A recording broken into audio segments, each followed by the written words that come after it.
बिस्मिल्लाहिर्रहमानिर्रहीम। अस्सलाम वालेकुम। मोहम्मद इरफान आपके साथ, आप देख रहे हैं इरफान टीवी। आज आप लोगों के लिए बकरा ईद की बहुत ही ख़ास और बहुत ही ज़बरदस्त रेसिपी लेकर आया हूँ। मटन काबली पुलाव। ये बहुत ही मज़ेदार और बहुत ही ज़ायकेदार बनता है और बहुत ही ग़िज़ाई से भरपूर रेसिपी है। बस अभी आप जितना मर्ज़ी क्वान्टिटी में चाहें बहुत आसानी के साथ खुद इसको घर में बना सकते हैं। तो चलते हैं हम अपनी रेसिपी की तरफ। बस आपने इसको मेरे तरीके के मुताबिक फ़ॉलो करना है और जो स्टेप मैं आपको बताऊँगा उसके मुताबिक फ़ॉलो कीजिएगा, तो इंशाल्लाह आपका यह मटन काबली पुलाव बहुत ही मज़ेदार और बहुत ही ज़ायकेदार बनेगा और जो कोई भी खाएगा वो आपकी तारीफ़ किए बगैर नहीं रह सकेगा। तो बिस्मिल्लाहिर्रहमानिर्रहीम। मटन मैंने लिया है 3 केजी। इसको अच्छी तरह मैंने वॉश करके थोड़ा सा मैंने इसको ड्राई कर लिया था। वो आपने एक प्रेशर कुकर ले लेना है और इसके अंदर आपने इसको ऐड कर देना है और इसके अंदर पानी आपने ऐड करना है, तकरीबन 2 लीटर इतना पानी ऐड करना है कि हमारे ये जो गोश्त है वो अच्छी तरह इसके अंदर भीग जाए। हल्दी पाउडर हमें चाहिए होगी हाफ़ टेबल स्पून, नमक चाहिए होगा 1 टेबल स्पून, वो आपने इसके अंदर ऐड कर देना है और इसको कवर लगाकर आपने 10 मिनट के लिए मीडियम फ्लेम के ऊपर इसको गलने के लिए रख देना है ताकि अच्छी तरह हमारा गोश्त भी गल जाए और साथ ही इसकी यखनी तैयार हो सके। आफ्टर 10 मिनट के बाद आपने इसके कवर को ओपन कर लेना है। तो ये देख लें हमारा ये गोश्त बिल्कुल अच्छी तरह गल चुका है और इसकी यखनी भी बिल्कुल अच्छी तरह तैयार हो गई है।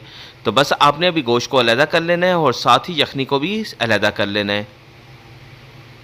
तो बिस्मिल्लाहिर्रहमानिर्रहीम। एक डिशका ले लीजिए और इसके अंदर घी हमें चाहिए होगा 1 कप के करीब। वो आपने इसके अंदर ऐड कर देना है। जब घी थोड़ा सा मीडियम गर्म हो जाए तो फिर मैंने प्याज लिए हैं 250 ग्राम, इसको लच्छेदार मैंने काट लिया था, वो आपने इसके अंदर ऐड कर देने हैं। अच्छी तरह आपने इसको एक दफ़ा मिक्स कर लेना है ताकि घी के साथ हमारे प्याज अच्छी तरह मिक्स हो जाए और अच्छी तरह ये फ्राई हो सके। बस आपने इसको यहाँ तक फ्राई करना है कि इसके ऊपर बहुत ही प्यारा सा लाइट गोल्डन सा कलर आ जाए और मीडियम फ्लेम के ऊपर रखकर ही आपने इसको फ्राई करना है। ज़्यादा आंच आपने तेज़ नहीं करनी ताकि हमारे प्याज जल ना जाए। गरम मसाला में चाहिए होगा 3 टेबल स्पून साबुत गरम मसाला लेकर वो आपने इसके अंदर ऐड कर देना है। इसकी रेसिपी आपके इरफान टीवी के ऊपर मिल जाएगी, डिस्क्रिप्शन में इसका लिंक भी मैं आपको सेंड कर दूंगा। लहसुन अदरक का पेस्ट हमें चाहिए होगा 2 टेबल स्पून। इसकी रेसिपी भी आपको इरफान टीवी के ऊपर मिल जाएगी और डिस्क्रिप्शन में इसका लिंक भी मैं आपको सेंड कर दूंगा। सब्ज़ मिर्च का पेस्ट हमें चाहिए होगा 1 टेबल स्पून, वो आपने इसके अंदर ऐड कर देना है और अच्छी तरह आपने इसको 2 से 3 मिनट अच्छी तरह भून लेना है। मीडियम फ्लेम के ऊपर रखकर ही आपने इसको भून लेना है ताकि तो लहसुन अदरक का कच्चापन दूर हो जाए और जायका खुशबू इसके अंदर ऐड हो सके।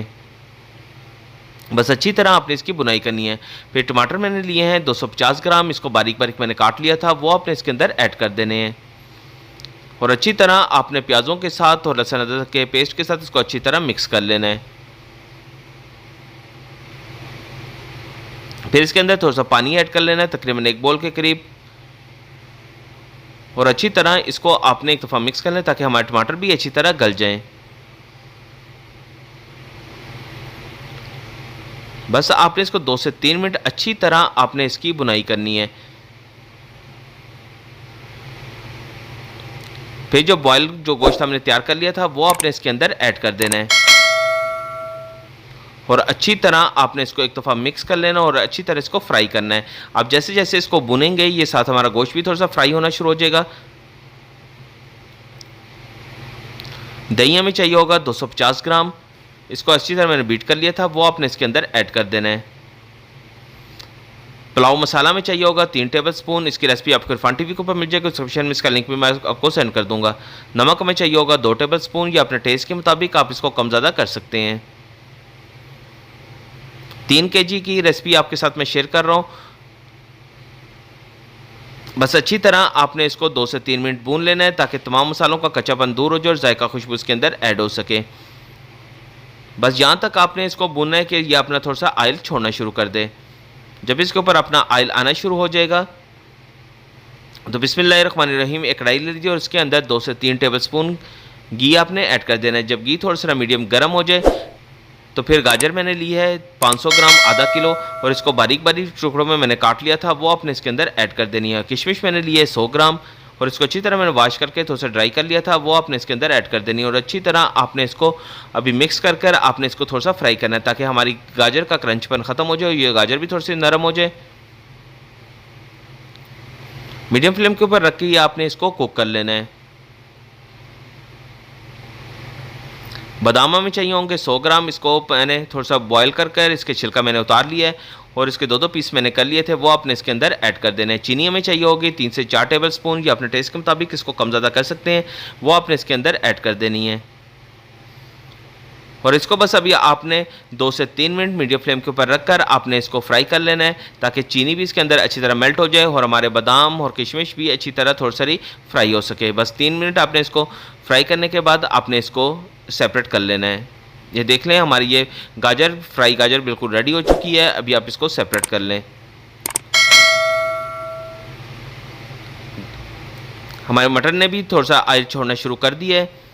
फिर जो यखनी हमने तैयार कर ली थी वो आपने तकरीबन 6 गिलास अपने चावल के हिसाब से वो आपने इसके अंदर ऐड कर देनी है। जितने आपके चावल हैं उतनी आपने इसके अंदर यखनी उस हिसाब से ऐड करनी है। और अगर आपके पास यखनी कम हो जाए तो फिर आप इसके अंदर थोड़ा सा पानी भी ऐड कर सकते हैं। बस इसको कवर लगाकर आपने फुल बॉयल होने के लिए रख देना है, ताकि हम अच्छी तरह हमारे चावल इसमें बॉयल हो सकें। जब इसके अंदर 1 से 2 जोश आ जाए तो इसका कवर को आपने ओपन कर लेना है। और चावल मैंने लिया है 3 किलो, वो आपने इसके अंदर ऐड कर देने हैं। ये 3 किलो की रेसिपी है। 3 किलो गोश्त लिया है मैंने मटन का और 3 किलो ही चावल लिए हैं। वो अच्छी तरह आपने इसको एक दफ़ा मिक्स कर लेना है। फिर इसके अंदर लेमन जूस हमें चाहिए होगा। 1 अदद लेमन लेकर उसका जूस आपने इसके अंदर ऐड कर देना है। अगर आपके पास लेमन नहीं है तो उसकी जगह आप सिरका भी इस्तेमाल कर सकते हैं। इससे ये होगा कि हमारे चावल का अलग अलग दाना आएगा और ना ये आपस में जुड़ेंगे और खिले खिले हमारे चावल बनेंगे। बड़ी वाली हरी मिर्च मैंने ली है तकरीबन 6 से 8 पीसेस, इसको बारीक बारीक मैंने काट लिया था, वो आपने इसके अंदर ऐड कर देनी है। इससे इसकी खुशबू जायका बहुत ही कमाल का आता है। तो बस अच्छी तरह आपने इसको नरम हाथ के साथ एक दफ़ा मिक्स कर लेना है और इसके पानी को भी आपने ड्राई करना है। और पानी आपने यहाँ तक ड्राई करना है कि जब इसमें 1 कप के करीब पानी रह जाए। ये देख लें तकरीबन इसके अंदर 1 कप के करीब पानी रह चुका है। फिर आपने इसको दम पे लगा देना है। अभी आपने इस जो हमारी जो गाजर है जो हमने फ्राई कर ली थी वो आपने इसके ऊपर ऐड कर देनी है। ये काबली पुलाव बहुत ही मज़ेदार और बहुत ही जायकेदार बनता है और बहुत ही खुशबूदार और हर एक को बहुत ही ज़्यादा पसंद आता है। इसी तरह जितनी भी हमने जो गाजर फ्राई कर ली थी वो सारी आपने इसके ऊपर ऐड कर देनी है और अच्छी तरह आपने इसको थोड़ा सा फैला देना है, ताकि दम के अंदर भी हमारी गाजर है जी ये थोड़ी सी नरम हो जाएगी। फिर इसको कवर लगाकर आपने 12 से 15 मिनट के लिए बिल्कुल लो फ्लेम यानी दम वाली फ्लेम के ऊपर आपने इसको रख देना है, ताकि हमारे जो राइस हैं वो अच्छी तरह कुक हो सकें। आफ्टर 15 मिनट के बाद आपने इसके कवर को ओपन कर लेना है। ये देख लें हमारे ये चावल बिल्कुल रेडी हो चुके हैं। तो बस अभी आपने इसको मिक्स कर लेना है और हमारी मटन काबली पुलाव बिल्कुल रेडी है। अभी आप इसको डिश आउट कर सकते हैं। तो ये देख लें बहुत ही ज़बरदस्त इसकी खुशबू आ रही है और रंगत भी बहुत ही कमाल की है और लुक भी बहुत ही ज़बरदस्त आई है। तो अभी आप इसको डिश आउट कर लें। ये देख लें मैंने इसको डिश आउट कर लिया है। बहुत ही ज़बरदस्त इसकी कलर, रंगत और खुशबू बहुत ही कमाल की और जायका भी बहुत ही कमाल का है। तो आपसे गुजारिश है अगर आपने अभी तक इरफान टीवी को सब्सक्राइब नहीं किया तो इरफान टीवी को सब्सक्राइब कर लीजिए और साथ ही बेल आइकॉन के बटन को भी दबा दीजिए, ताकि आने वाली सबसे आला और म्यारी रेसिपी सबसे पहले आपको मिल सके। ये आप लोगों की तरफ से प्यार, मोहब्बत, खलूस और आप लोगों का इनाम होता है जो हमारे चैनल को सब्सक्राइब और लाइक करते हैं।